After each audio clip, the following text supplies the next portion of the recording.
பொன் பட்டமணிந்த மன்னனின் பட்டத்து யானை சிரலார் விட்டுண்டு இறந்தது என பகைவர் எவருமில்லா வீரக்கழல் புகழ் சோழரின் கூறினான் வாயில் காப்போன். காட்டாற்று வெள்ளமாய் புரண்ட மன்னனின் மன உணர்வுகளை ஓர் காட்சியில் படம் பிடிக்கிறார் 1500 ஆண்டுகளுக்கு முன்பே சேக்கிழார் பிரான். அளவில் சீற்றத்தாலே யார் செய்தார் என்று கேளா இளவரி ஏறு போல எழின்மணி வாயில் நீங்க காவலன் கூறியது கேட்டவுடன் இளம் சிங்கமெனத் தன் தோள்கள் கிளர்ந்தெழ எதிரியவர் எனக் கேளாது ஆராய்ச்சி மணி கட்டிய தன் அரண்மனை வாயிலுக்கு வந்து நின்றார் புகழ்ச்சோழனார்.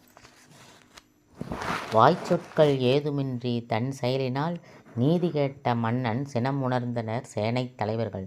தேர், யானை, குதிரை, சேனை என 4 வகை படைகளையும் திரண்டு வர பறைசாற்ற வந்திறங்கிய சோழனின் படையளவை மாற்றுமோர் ஒற்றை வரியினில் கண்ணில் காட்டுகிறார்.